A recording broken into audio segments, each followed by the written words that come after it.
네, 요즘 그 주식 거래에 있어서 성수기라고도 볼 수가 있는 요즘인데 또 한편으로 코로나 비대면 시대이기도 합니다.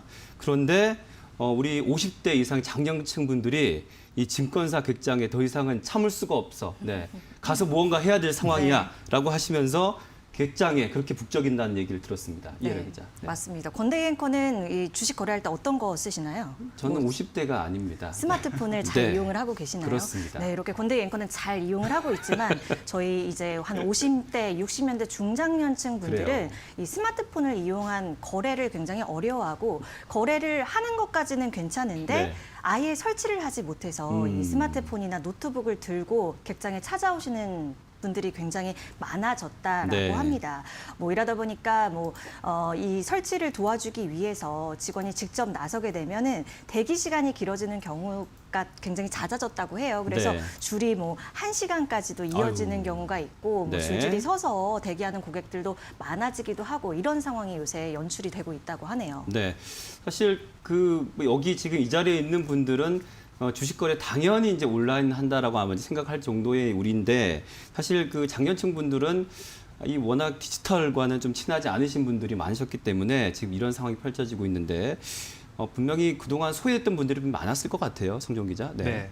저도 이제 한 10년 전을 거슬러 올라서 가면, 떠올려 보면 네. 스마트폰 처음 이제 제가 그렇죠. 사용할 때 맞아요. 저도 막 되게 익숙해졌던 버벅거든요. 이게 어떻게 써야 되는 지기 거지? 위한, 네. 그 개념 자체를 이해하기가 참 어려웠는데 이제야 뭐 저도 이제 익숙해졌기 네, 때문에 네. 뭐 잘 쓰고 있다고 자부하지만 네. 근데 60대 이상 어르신들은 이 스마트폰 사용도 이제 막 이제 겨우겨우 익혀서 그래요. 네. 뭐 간단한 통화나 문자, 뭐 메신저 서비스 이 정도 네, 네. 아마 사용하실 텐데 이걸로 이제 또 주식 거래를 하려고 하다 보니까 아마 어려움이 어려움들을 많죠. 많이 네. 겪고 계시는 것 같습니다. 설치에서부터 뭐 로그인 과정, 또 매수, 매도 이런 주문 체결 같은 단계마다 조금씩 벽에 부딪히고 맞아요. 있다는 그런 네. 이야기가 나오고 있는데 그래서 혼자 해보려고 해도 잘 안 되니까 매번 이제 고객센터에 문의를 네. 하게 되고요. 그러다 보니까 이제 요즘에 고객센터에 전화 연결되는 게 정말 어렵고 네.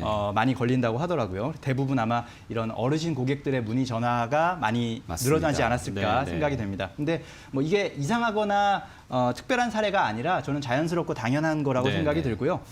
개인 투자자들의 참여로 우리 주식시장이 위기를 극복해서 사상 최고치까지 뭐 또 가지 않았었습니까? 네, 오늘은 네. 조금 지금 힘들어하고 맞아요. 있지만 네. 어쨌든 그렇기 때문에 수혜 당사자인 증권사들이 조금 더 적극적으로 이런 분들을 위해서 좀 노력하고 배려하는 네, 네. 모습을 보여주면 좋지 않을까 생각합니다. 네.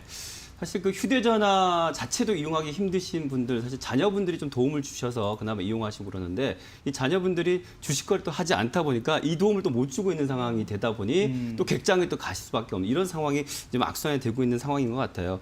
그런데 이런 그 고충을 사실 이렇게 증권사들이 조금 모르는 것 같지는 않고 뭔가 서비스를 시작한 그 기업들도 있는 것 같은데요. 이해라 기자. 네, 그래서 그 현황을 좀 알아보고 싶어서 네, 네. 제가 지점을 든 증권사 여러 곳에 한 67곳에 문의를 해봤습니다. 그런데 네. 이 서비스가 정말 서비스다라고 말할 만한 게 그렇게 크게 많지는 않았었습니다.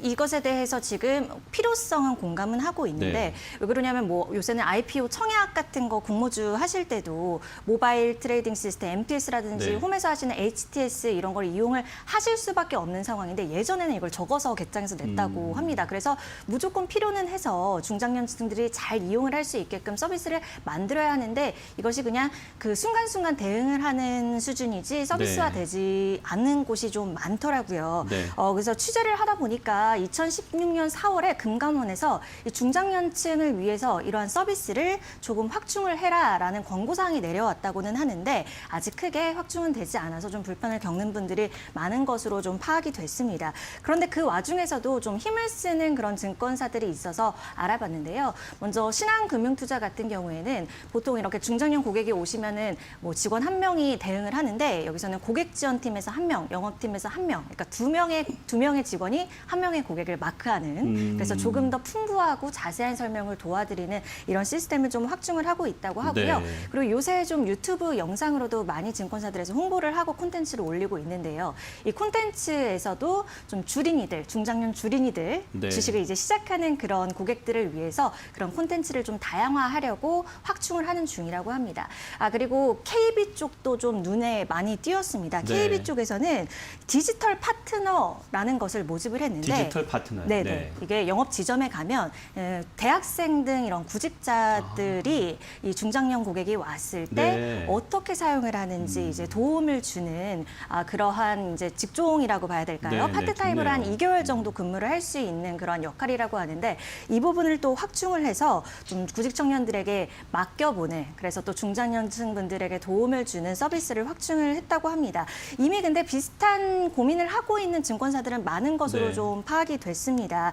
좀 이런 서비스들이 많아져서 소외감도 덜 느끼시고 그러니까요. 또 돈도 많이 버시고 네. 그랬으면 좋겠다는 개인적인 바람도 들기도 했습니다. 네, 청년 일자리에도 도움되는 디지털 파트너 좀 오래 좀 이루어졌으면 좋겠다는 생각도 해보고요.